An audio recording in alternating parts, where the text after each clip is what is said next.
Audible is the leading provider of spoken word entertainment and audiobooks, ranging from bestsellers to celebrity memoirs, news, business, and self-development. Every month, members get 1 credit to pick any title, plus 2 Audible originals from a monthly selection, and access to daily news digests from the New York Times, the Wall Street Journal, and the Washington Post, as well as guided meditation programs. Between a full-time job in IT and a full-time job in podcasting, it gets harder and harder to sit down and read the books I'm interested in. This is where Audible comes in. I can listen on my daily commute, relaxing, or while out running errands and still get in the books I've been wanting to get into. You can download titles and listen offline anytime, anywhere. The app is free and can be installed on all smartphones and tablets. Now you can try Audible risk-free with a special 30-day free trial by visiting audibletrial.com/nerdery and murdery.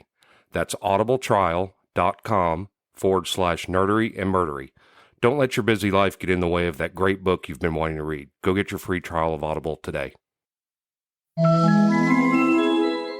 This podcast is sponsored by BetterHelp.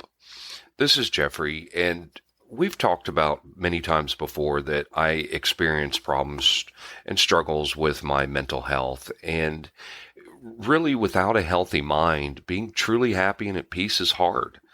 The good news is therapy does work. It's helped for me, but what is therapy exactly? It's whatever you want it to be. Maybe you're not feeling motivated right now and would like some tools to help. Or maybe you're feeling insecure in relationships at work, or you're not dealing well with stress. Whatever you need, it's really time to stop being ashamed of normal human struggles, and it's time to start feeling better because you deserve to be happy. And now you don't have to worry about finding an in-person therapist near you to help. BetterHelp is a customized online therapy that offers video, phone, and even live chat sessions with your therapist, so you don't have to see anyone on camera if you don't want to. It's much more affordable than in-person therapy, and you can start communicating with your therapist in under 48 hours. So join the millions of people who are seeing what online therapy is really about. It's always a good time to invest in yourself because you are your greatest asset. And there's a special offer to Nerdery and Murdery listeners. You can get 10% off your first month of professional therapy at betterhelp.com/nerdery and murdery. That's betterhelp.com/nerdery and murdery. Thanks again to BetterHelp for sponsoring this podcast. The Babylon Project was our last best hope for peace. It failed. But in the year of the Shadow War, it became something greater. Our last best hope for victory. The year is 2260. The place, Babylon 5.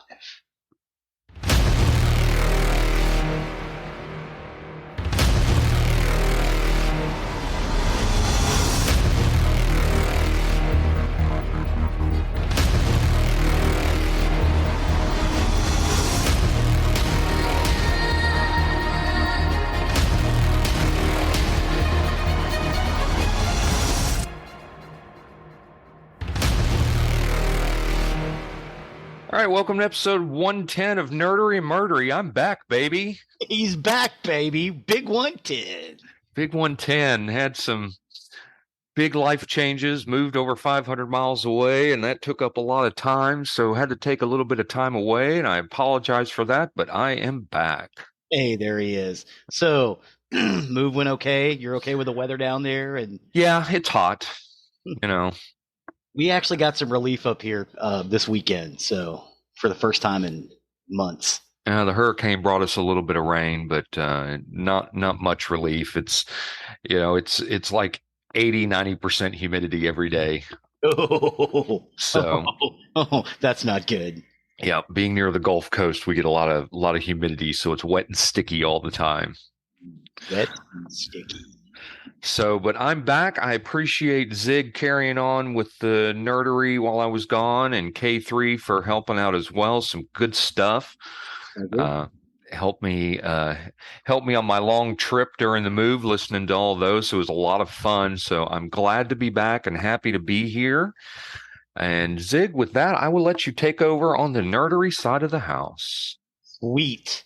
So I saved this episode for 110 because there were 110 episodes of Babylon 5. Because Sweet. Yeah, that's the kind of geek I am. So, for those who don't know, Babylon 5 is an American space opera television series created by writer and producer J. Michael Straczynski, who we've spoken about before, under the Babylonian production label, in association with Straczynski's Synthetic Worlds Limited and Warner Brothers Domestic Television. Didn't J. Michael Straczynski do Chuck too? Was that him? That wasn't J. Michael Straczynski, but I do think he wrote on it a little bit. What am I thinking of else that he's done? Because he's done other stuff. Since 8 was real big. Yeah. Of course, he's best known for Babylon 5. There's some other stuff he's done as well. Yeah, I'm trying to remember what else I've seen him on. I'll look it up in a minute. Right on. He wrote children's shows in the 80s. He's real big in that. Okay. In May of 1993, as part of its primetime entertainment network, the show premiered in the U.S. on January 26, 1994, and ran for 5 22-episode seasons. J. Michael Straczynski wrote all but 4 of them, which is kind of amazing, to think, there's 110 episodes, and J. Michael Straczynski wrote 106 of them. The series follows the human military staff and alien diplomats stationed on a space station, Babylon 5, built in the aftermath of several major interspecies wars as a neutral ground for galactic diplomacy and trade. Major plot lines include Babylon 5's embroiled in a millennial cycle conflict between 2 really old alien races, interrace wars and their aftermaths, and interrace intrigue and upheaval. The human characters in particular become pivotal to the resistance against Earth's descent into totalitarianism. Most of the episodes focus on the effects of wider events on individual characters, with episodes containing themes such as personal change, loss, oppression, corruption, and redemption. Unusual in its time, Babylon 5 was conceived as a novel for television with a pre-planned 5-year story arc. Each episode envisions as a chapter, whereas contemporary television shows tend to maintain, the overall status quo. Like everything is the same at the end as it was at the beginning. Babylon 5 didn't want to do that. And these things affect permanent changes to the series universe.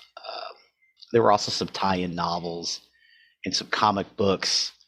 Straczynski announced plans for a reboot of the series in September of 2021 in conjunction with Warner Brothers Television to air on the CW. In May of 2023, Straczynski announced an animated movie which is unrelated to the planned reboot. The animated film just came out like last month, I think.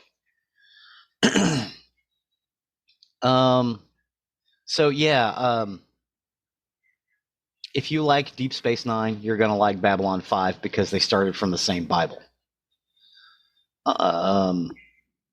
It's a slow burn. That first season is quiet. Yeah. But there's some hints in it. It's like, oh, what is that about? And it leads to something else. By the time you get into the second season, it really starts going. My only problem with the second season on is the commander or captain, Sheridan. I don't like the character of Sheridan half as much as I like the character of Sinclair. Because the original actor who played him was going through some mental issues, and the grueling schedule of Babylon 5 and the makeup effects that he was having to stare at all day were really kind of playing on his head. So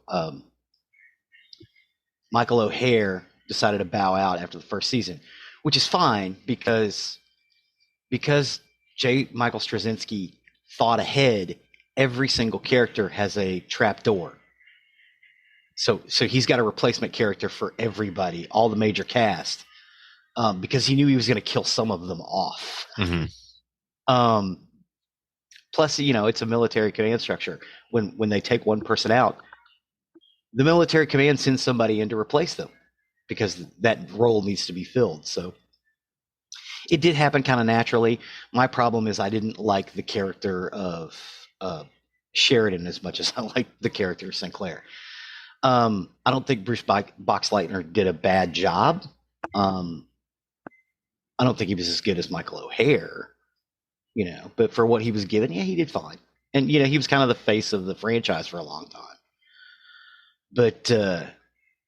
But yeah, so Michael O'Hare left, and he didn't want to talk about it until after his death. He told J. Michael Straczynski. J. Michael Straczynski knew why he was leaving. He was the only one. And J. Michael Straczynski said, "Look, I will take this to my grave." And Michael O'Hare said, "No, don't. Take it to my grave. It might help people out if they know why." So after Michael O'Hare passed away, J. Michael Straczynski goes, "This is the reason why he left. He told me I should say this if he ever had an untimely death." And he did. Yeah. But yeah, can you imagine having what is ostensibly schizophrenia and having to look at alien masks all day? Sure. 16 hours a week or 16 hours a day? Yeah. Yeah, that'd mess you up. So sure. I understand it. So I've got a lot of notes, but I basically just want to talk from the heart from Babylon 5 because I love it. I still watch it. Yeah, I knew this is one of your favorite shows. I've never watched it. Oh my God, it's beautiful. It's brilliant. Again, first season, slow burn. Yeah. So basically, the Earth, we're sending out ships into interstellar space, but we're basically sending out sleeper ships. And then we run across this group called the Centauri, who outward appearance look like us. And the Centauri are like, "Oh, hey, you guys may be one of our lost colonies, blah, blah, blah, blah." It's not true. They're completely anatomically different from us. They just look like us outwardly. Except for their reproductive organs are completely different. Like Vulcans. Yeah. They actually show Centauri reproductive organs later on. That's how different they are. Nobody bats an eye.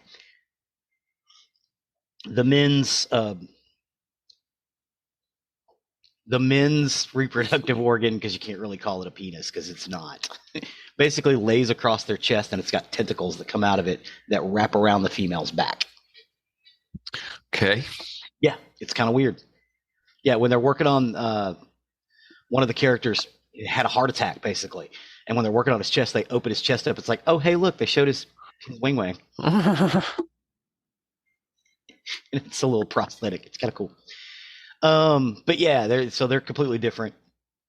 We discover gate technology, which allows us to basically use hyperspace. It's all hyperspace based.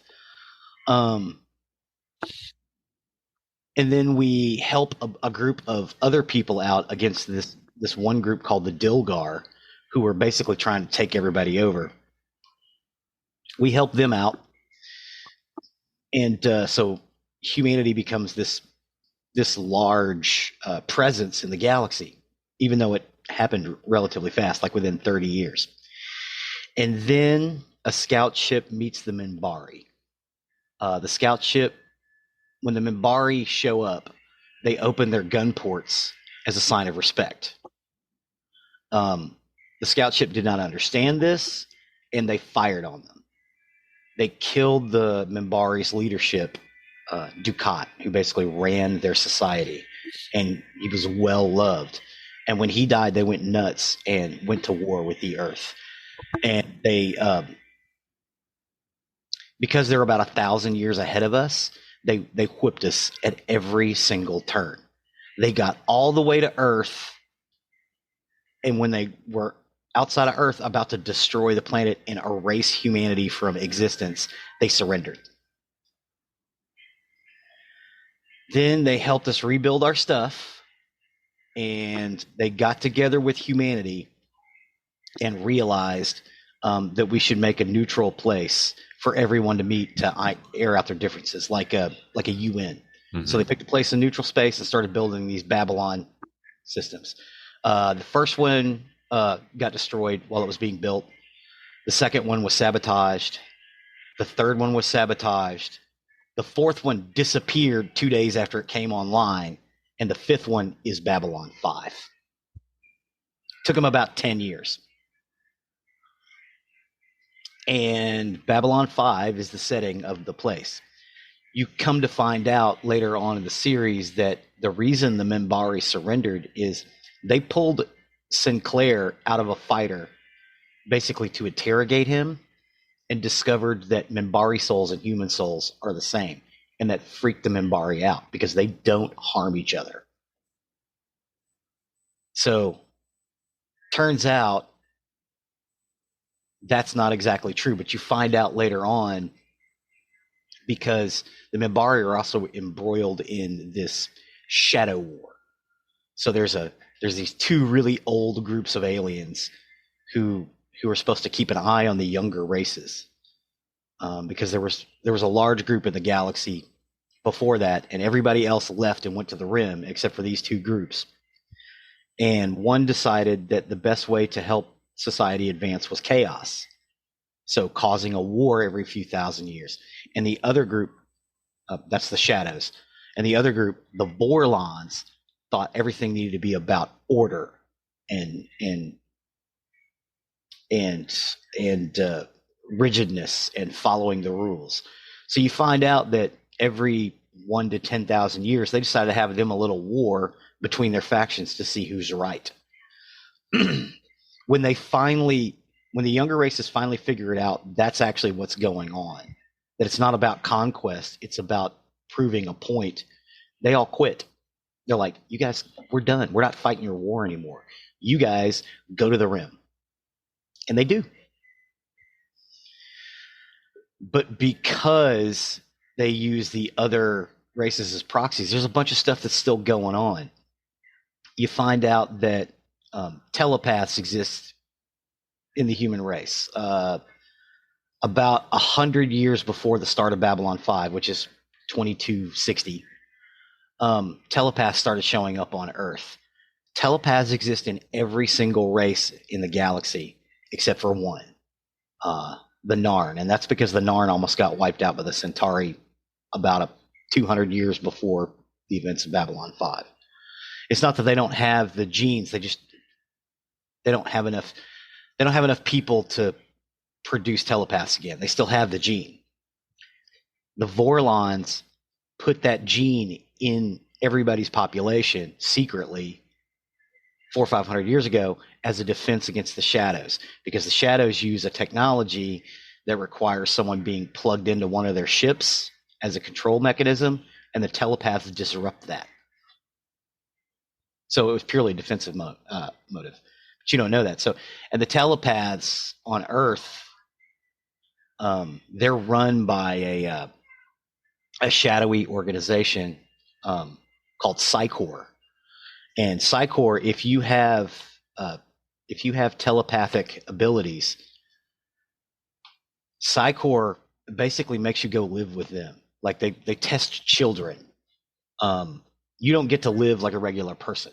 You have to become Psychor. The Corps' mother, the Corps' father. That's what they always say. There are some people who don't want to. So your choices are: you can either join Psychor if you have telepathic abilities. You can take this drug, which gives you major depression, and they come and give it to you every month. Or you can run and become a fugitive. Those are your three options. You can't enlist in the military. You're not allowed to gamble. You're not allowed to. It's messed up. But the Psychor also helps people out in business. You hire a telepath, a low-level telepath, to sit in on your business meetings, and basically they're just there to see if someone's telling the truth or not. So it's messed up.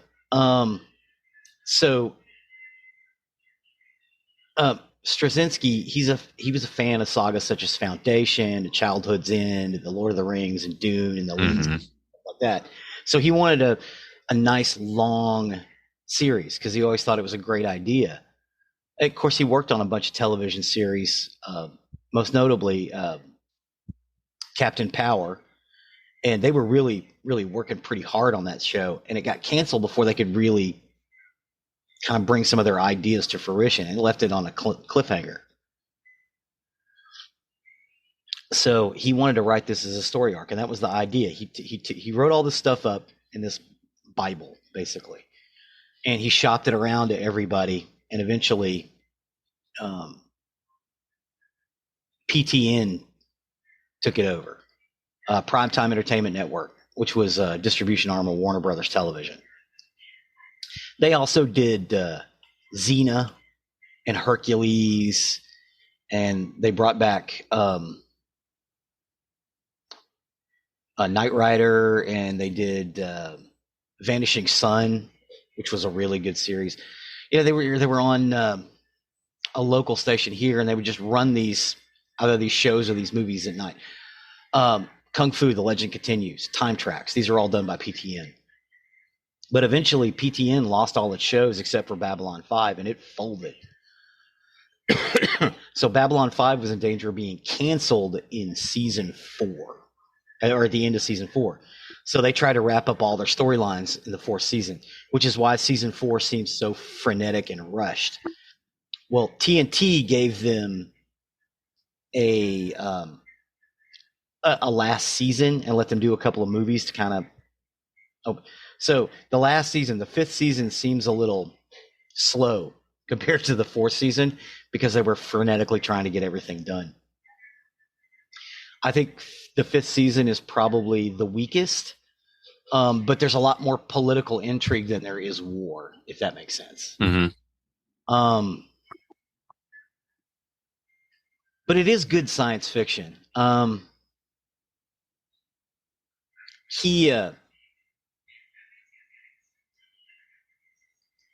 He said that there's no science fiction television show outside of Star Trek that goes more than 3 seasons. Of course, he's considering American television. He's not considering Doctor Who, which went for years and years and years. Sure. But some of the writers that he did bring on, Peter David, Neil Gaiman, Catherine Drennan, Lawrence D. Totillo, D.C. Fontana, David Gerald, and Harlan Ellison. Harlan Ellison was basically the science fiction expert. Mm-hmm. You know how they have a person on staff to basically look over everything. And Harlan Ellison was with the show for the whole series. Straczynski stated as a writer, doing a long-term story, it's dangerous and short-sighted of me to construct the story without trap doors for every single character, which he used. He used it to facilitate the departure of Claudia Christensen and Andrea Thompson from the series.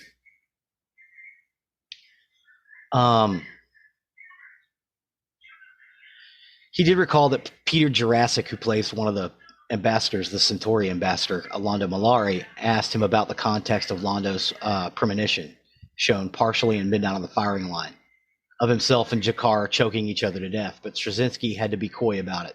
The full death scene was shown in context in War Without End Part 2 near the end of the 3rd season. So he would give these nuggets, like this one guy had a premonition that he and this other guy would basically be choking each other to death. Which at the beginning, those two characters, the Narn ambassador and the Centauri ambassador, Londo Mollari, played by Peter Jurassic, and G'Kar, Citizen G'Kar, played by Andreas Katsoulis, were at odds at the beginning because the Centauri had basically enslaved the Narn race 200 years before, and the Narn spent 150 years kicking them off. And they'd spent the last 50 years trying to build themselves up. In the story arc of the series, the Centauri, with the help of the Shadows, reinvade Narn and commit acts of genocide. And you have to deal with that because Londo Mollari is a sympathetic character. G'Kar is not at the beginning of the series. Those two people trade places. in the second and third season. It's because of the shadows fooling with stuff. The shadows are the reason the Narn don't have the shadows and the Centauri are the reason the Narns don't have telepaths, because 1,000 years ago, one of the Narns, Jaquan, wrote down all the information about the shadows, or at least as much as he could understand it, in a book. So the shadows had to get rid of their telepaths. And they basically succeeded. But yeah, I mean, okay, so here's the cast. We'll talk about that. You had Michael O'Hare. He was commander and later ambassador, Geoffrey Sinclair. He does come back for a couple of episodes to kind of tie up loose ends. You had Bruce Boxleitner, who played Captain Sheridan from season 2 to 5. Claudia Christensen as Lieutenant Commander, and then Commander Susan Ivanova. Jerry Doyle is Michael Garibaldi, the head of security. You had Miriam Furlan as Delenn, the Minbari ambassador. Richard Biggs was Dr. Stephen Franklin. Andrea Thompson and Talia Winters were the Psychor telepaths assigned, for businesses. Stephen First as Veer Cotto. Stephen First was a flounder in Animal House. Oh, yeah. Yeah. Billy Mummy played Lanier. Billy Mummy from Lost in Space. Tracy Scoggins came on and played Captain Elizabeth Lockley in season 5. Jason Carter played Marcus Cole. He was season 3 and 4. Caitlin Brown, Mary Kay Adams, and both played Natoth, as diplomatic aide to the Narn ambassador. Robert Russler was Warren Keffer. He was a lieutenant commander, or a lieutenant, and led one of the fighter wings. He was a main character in season 2 just so they could kill him off. Jeff Conaway as Zach Allen, who was in... Is that the Jeff Conaway from Grease? Jeff Conaway from Grease, yes. He played this character, Zach Allen, who was in security, eventually becomes head of security. Patricia Tallman is Lita Alexander. She's also a telepath. Andreas Katsoulis as Jakar. Peter Jurassic as Londo Malari. Wayne Alexander as Lorian, and about 50 other aliens. Wayne Alexander was on the show almost as much as the main cast. But you never could tell because he always had makeup on. Ardwin Chamberlain was the voice of the Vorlon. Tim Choate as Zathras. He was a big character. Robert Atkin Downs as Byron. He was really big in the 5th season. Robert Foxworth was General Haig. Just, Melissa Gilbert played Anna Sheridan. But yeah, Ephraim Zimbalist Jr. is William Edgars. He was in there a lot. Ed Wasser is Morden. Mr. Morden was a human working for the Shadows. And there was a great exchange between him and Veer Kodo, Flounder. His whole thing with the Shadows, their question is, what do you want? And the Vorlon's question is, who are you? And when they finally come up with Lorian, who is actually older than both of those two races, Lorian's like, you don't ask one question or the other. You ask both questions, which kind of settled the argument. But the exchange between Morden and Veer is, Morden asks, what do you want? And Veer says, I'd like to live just long enough to be there when they cut off your head, stick it on a pike as a warning to the next 10 generations that some favors come with too high a price. Wow. I want to look into your lifeless eyes and wave like this. Wow. In season 3, okay, so that he lays that out in like season 1 or 2. It's season 4. In season 4, Londa's like, Veer, I have a surprise for you. Go outside. He goes out in the garden, and Londa's like, look up. And he looks up, and it's Morden's head. And he goes. For those of you who can't see anything, he's waving. He looks up and waves like that. It's awesome. And they laid that groundwork 2 years before they actually showed it. Mm-hmm. Wow. And, of course, Later on, they they had a second series called oh my god, Crusade, where they take a Minbari and human technologies and combine them to make basically a heavy cruiser. And one of the shadow factions poisons the Earth, so they're looking for a way to save the Earth, plus deal with the Shadow War or the telepath war coming and everything else. It's a lot, but they only got one season with that because TNT liked the last season of Babylon 5. They did not like the season of Crusade, so they kept jacking with it. And J. Michael Straczynski was like, okay, I'm done. I don't want to do this anymore. So they canceled the series, but it's still pretty good. So each season is basically like a novel. So it's like a 5-book series in a novel. Mm-hmm. Season 1 is Signs and Portents. Season 2 is The Coming of the Shadows. Season 3 is Point of No Return. Season 4 is No Surrender, No Retreat. And Season 5 is The Wheel of Fire. And they play out like small novels, with each episode being a chapter. So if you like science fiction novels, you should watch Babylon 5. But it's like any other science fiction novel. That first book, or the first 4 or 5 chapters in that book, is a setup. And they basically spend the first season setting the whole rest of it up. You still get some action. There's still some weird stuff going on. But it descends into Earth descends into the authoritarianism in the series, and then they have to bring it back. The president, there's a presidential election, and the president who's in power wins. But as he's going to tour Babylon 5, his ship blows up, and the vice president becomes president, and he starts an authoritarian regime. You find out later on that he blew the ship up. He had fully intended. He was working with the Shadows and Psy-Corps to kind of bring those people to the forefront. And it gets bad. I mean, they show this news reporter get taken off the air during a broadcast, and she doesn't come back for a whole season. And when she comes back, she's like, okay, we're back. And homegirl breaks down, starts crying. It's rough. It's really, really rough, but it's really, really beautiful and rewarding. And the amount of work they were able to get done with CGI, because that's all they use. They have no models. Babylon 5 is all CGI. So the first season, the special effects are not great. They're good, but they're not great. By the 5th season, that stuff looks pretty realistic. They used a lot of stuff with Optic Nerve Studios, which is Glenn Hetrick, who was on Face Off for 10 seasons. Face Off. Yeah, it was a reality show that ran on science sci-fi. Oh yeah. Yeah, the one guy who always wore the goth.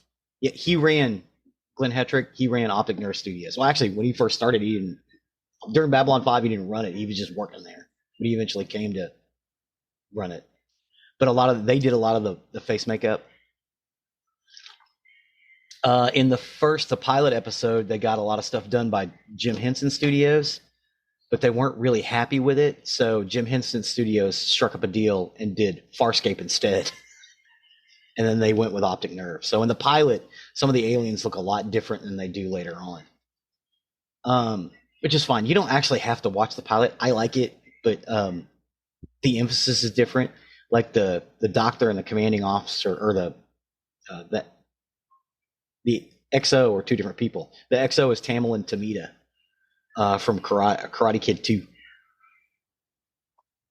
And then they replace her with Claudia Christensen. But yeah, I could go down to about 4 or 5 different rabbit holes, but I don't want to break our audience. I've been keeping these pretty short. So that is basically it for Babylon 5. Well, not really it, but there's a whole bunch more. Sure. Yeah. Awesome. Yeah. Awesome. I've known you've loved this show for a very long time. I've never sat down to watch it, and maybe it's time I do. I'm finishing up a show right now, and maybe I'll dive into that. Right on. Yeah, you should check it out. Like I said, be prepared. That first season is going to be a slow burn. But you'll fall in love with Sinclair and Peter Jurassic as Londo Malari. Mm-hmm. The Centauri are great. And Billy Mummy, it's hard. It's hard to spot him because he's in so much makeup. But it's like, where's Billy Mummy? Is it Lanier? Billy Mummy is Lanier? I didn't realize Billy Mummy was that short. He is. Awesome. Well, go out and give it a watch after listening to Zig talk about it. It sounds like a great show. I think it's something I need to put on my list. Right on. Thanks, sir. So with that, after all this long hiatus, we're back to the murdery side of the house. Murder. For today, I got my information off Culture Map Austin, Criminal Minds Wiki, Texas Monthly, American Killers, and Servant Girl Murders. And this is the story of the Servant Girl Annihilator. The Servant Girl Annihilator. Yes. So most people remember, or maybe they don't, but they consider the University of Texas tower shootings on August 1st, 1966 as the day that Austin lost its collective innocence and entered the history books for infamous reasons. However, it was really a series of horrifying events in the late 1880s, better known as the Servant Girl Annihilator or Servant Girl Murders, that left local citizens paralyzed with fear. The Servant Girl Annihilator, also known as the Austin Axe Murderer, is a still unidentified ephemophilic, I don't know if I pronounced that right, and hemophilic serial killer and serial rapist who was active in Austin, Texas from December 1884 to from December 1884 to December 1885. An ephebophile is a person who's primarily attracted to mid to late or post adolescence or boys and girls who have gone through puberty and have advanced signs of adult sexual maturation. Additionally, this means teenagers between 15 and 19 years old, although it may depend on the teenager's puberty status. And a hemophile is a person who's primarily attracted to adolescents or children who have at least started puberty and have signs of sexual maturation, but are still young and developing both mentally and physically. This generally means young adolescents and preteens between 10 and 14 years old. And the term in classifications has sometimes overlap or even confusion with the term ephebophile. Only a few official... 10 to 14 and then 15 to 19. Correct. I'm with you. Only a few official records pertaining to the crimes have survived. However, the information that is available strongly correlates to traits associated with a disorganized anger retaliatory DAR serial killer profile, and the crime scenes of the Servant Girl murders correspond exactly to that kind of anger retaliatory crime scenes. In the anger retaliatory rape murder, the rape is planned, and the initial murder involves overkill. It's an anger venting act that expresses symbolic revenge on a female victim. Nettled by poor relationships with women, the aggressor distills his anguish and contempt into explosive revenge on the victim, and the aggressive killer will either direct his anger at that woman or redirect his anger to a substitute woman.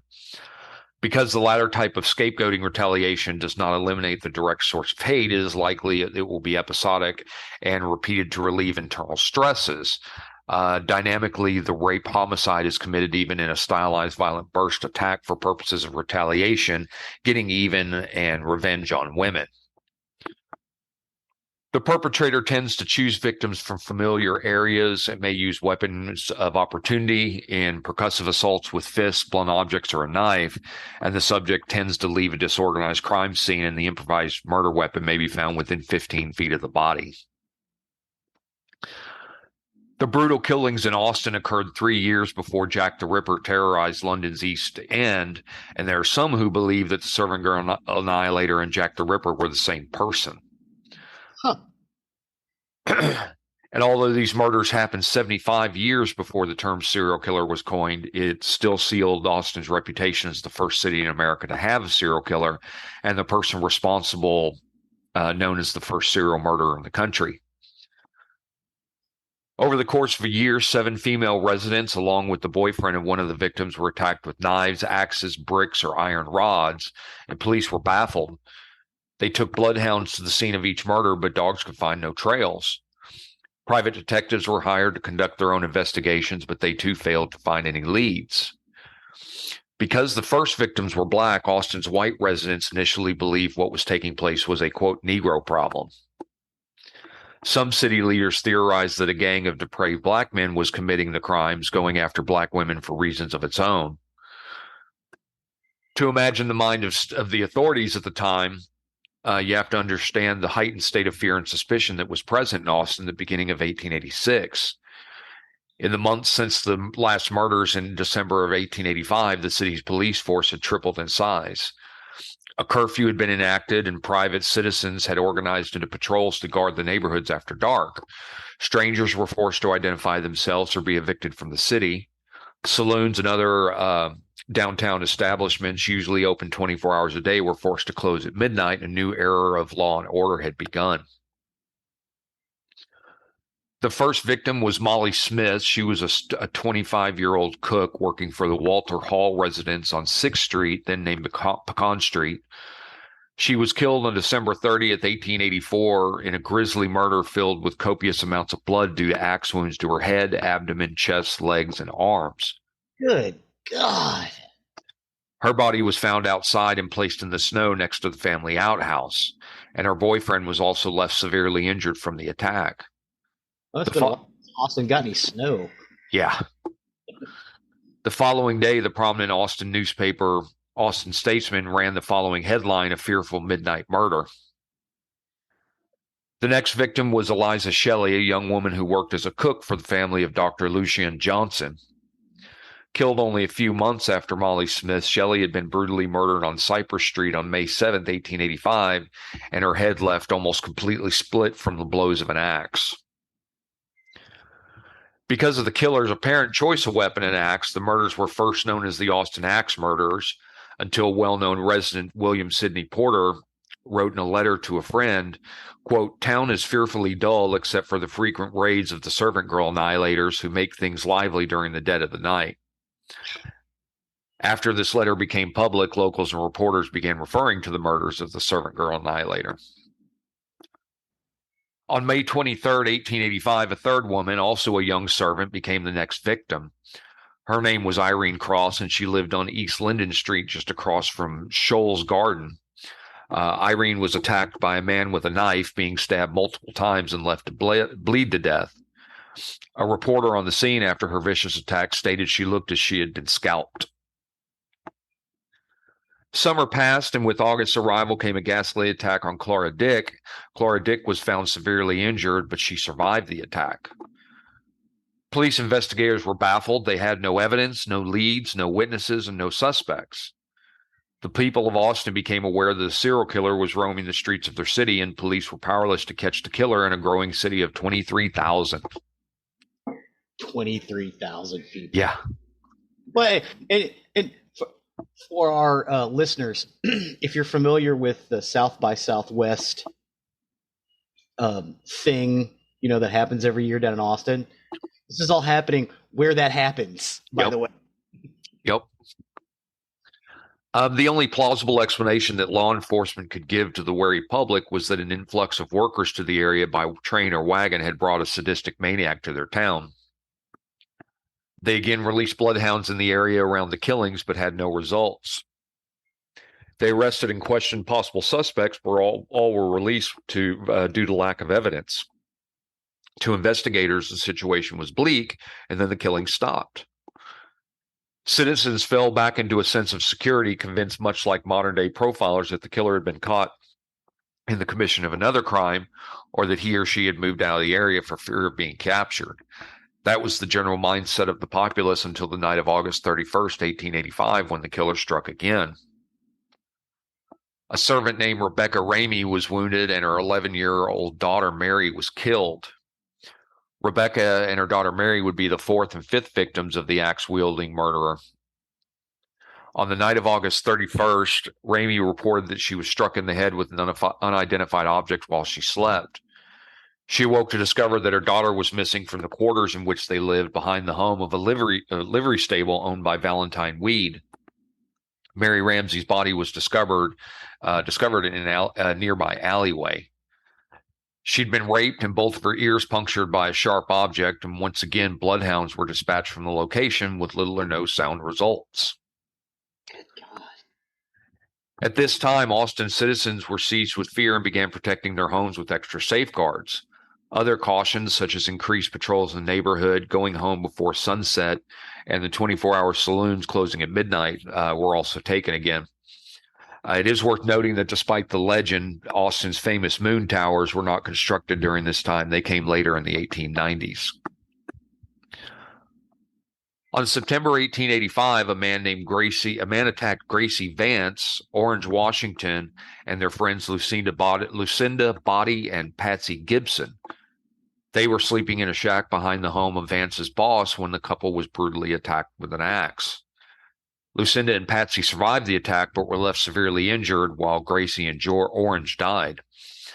According to the local paper, Vance's, quote, head almost beaten into a jelly.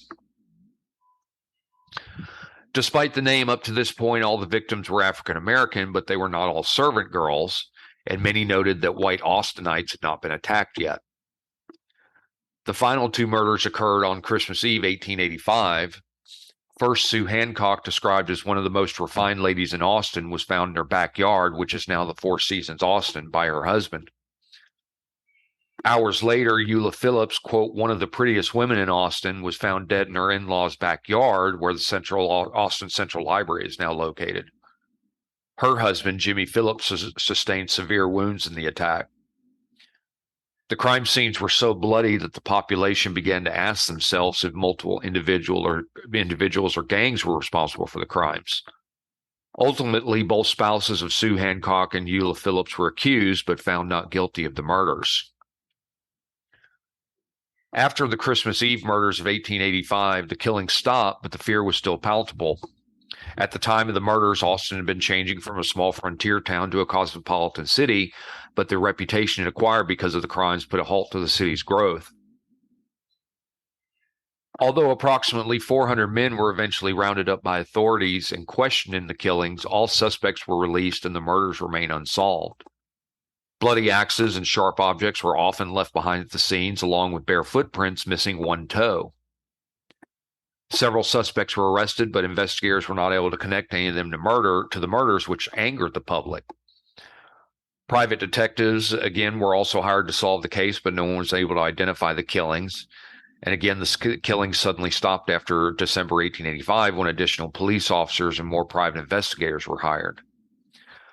Because of the fact that Susan and Eula were Caucasian women, the city demanded more attention to the case, but despite all the efforts, the killer was never caught and the case went unsolved. The Annihilator's victims, again, were mostly young African-American women who worked as domestic servants, which was a very common job at the time. They were attacked indoors while asleep in their beds, but 5 of them were dragged outside and killed outdoors. The Annihilator did also rape and mutilate all of his victims. 3 of them were left mutilated indoors, while 1 victim was mutilated outdoors. Adding to the brutality of the murder, the killer would insert sharp objects into their ears like he did the little girl. The Annihilator would also attack anyone who was present during the murders, including the victims' friends, boyfriends, and husbands, but sparing children, except for 1, if possible. However, there are a few names from history that stand out as possible murder suspects. Nathan Elgin was a native Austinite and a young African-American domestic servant who knew the streets of his hometown. Elgin, the chief suspect in the crimes, was shot by authorities when he grabbed a woman from a local saloon and dragged her away. The surrounding neighborhood was in an uproar because the drunken, raging man had dragged the girl to a nearby house where he could be heard beating and cursing her while she screamed for help. The entire neighborhood had come out into the streets, and the commotion caught the attention of a nearby police officer. Police officer John Bracken arrived on the scene, and the saloon keeper, Dick Rogers, and a neighbor, Clabe Hawkins, went with Bracken to stop the man from beating the girl to death. Rogers and Hawkins went to the house and pulled Elgin away from the girl and into the front yard. And as Rogers and Hawkins grappled with Elgin, Officer Bracken got out the handcuffs, but Elgin would not be subdued. He threw off Rogers and Hawkins and knocked Bracken off his feet. The man turned on them and brandished a knife. As Bracken tried to recover, a shot rang out. Bracken drew his pistol and fired, and the shot brought down the raging Elgin. He died of his wounds the day after being shot, and the murders immediately ceased. And another vital clue, if you remember, were the footprints found at the crime scene. Four toes on one foot, right? Yep. Because presumably the killer removed his boots for quick entrances and exits, and one distinctive print matched Elgin, who only had 4 toes on his right foot. The next suspect was Maurice, no last name given, who was a Malaysian cook who worked at the Pearl House in downtown Austin.